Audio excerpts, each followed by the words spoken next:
Have you ever wondered, why am I here? What's the real purpose of my life? You're not alone. This question has puzzled humanity for centuries. But here's the truth. Your purpose isn't hidden. It's been revealed by the one who created you. Stick with me as we uncover God's divine plan for your life, a journey that promises clarity, peace, and a deeper sense of meaning. Let's begin. The purpose-driven life. The search for our purpose in life has puzzled humanity for thousands of years. We often start at the wrong point. Ourselves. We ask self-centered questions like, what do I want to be? What should I do with my life? What are my goals? My ambitions? My dreams for the future? But here's the truth. Focusing on ourselves will never reveal our life's purpose. The Bible says, it is God who directs the lives of his creatures. Everyone's life is in his power. Job 12:10. Our purpose isn't something we invent for ourselves. You were made by God and for God. Only in God do we discover our origin, identity, meaning, purpose, significance, and destiny. Every other path leads to a dead end. Many of us fall into the trap of trying to use God to achieve our own ends. We think, if I pray enough, God will help me accomplish my dreams. But the Bible warns us against this mindset. Obsession with self in these matters is a dead end. Attention to God leads us out into the open, into a spacious, free life. Romans 8:6, the Message. Jesus himself taught that self-help is no help at all. Self-sacrifice is the way to finding yourself, your true self. Matthew 16:25. True fulfillment comes not from chasing our desires,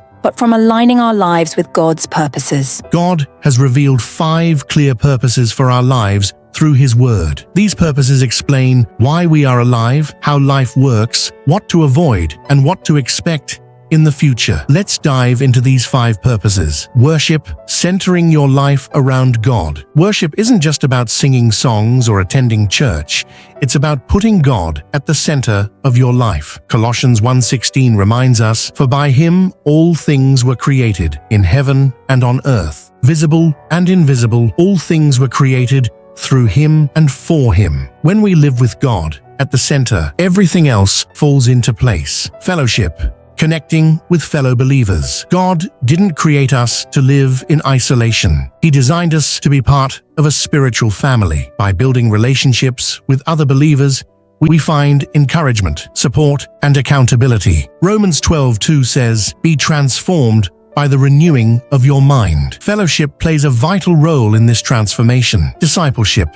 Cultivating spiritual maturity. God's plan is for us to grow to be more like Jesus. This doesn't happen overnight, but through a lifelong process of learning and practicing his teachings. Ephesians 1:11 states, in him we have obtained an inheritance, being predestined according to the purpose of him who works all things according to the counsel of his will. Ministry, giving back. You were shaped to serve. God has given each of us unique gifts and talents, not just for our benefit, but to bless others. When you use what God has given you to serve others, you fulfill a critical part of his purpose for your life. Mission, sharing God's love. Finally, God calls us to share his love with the world. This is more than evangelism. It's about living in such a way that others see God's love through us. As we share his message, we become part of God's greater plan for humanity. A timeless purpose. The Bible says God's wisdom goes deep into the interior of his purpose. It's not the latest message, but more like the oldest, what God determined as the way to bring out the best in us. 1 Corinthians 2:7, MSG. Long before you were born, God had his eye on you. He planned your purpose before you even existed. Ask yourself, in spite of all that's happening around me, how can I remind myself that life is really about living for God and not for myself? Take a moment to reflect on this and share your thoughts in the comments. Let's embark on this journey of discovering our purpose together. Here are some key verses to meditate on as you seek clarity on your purpose. Colossians 1:16. For by him were all things created, that are in heaven and that are in earth, visible and invisible. All things were created by him and for him. Romans 12:2. Do not conform to the pattern of this world, but be transformed by the renewing of your mind. Job 12:10. In his hand is the life of every creature and the breath of all mankind. Romans 8:6. To be carnally minded is death, but to be spiritually minded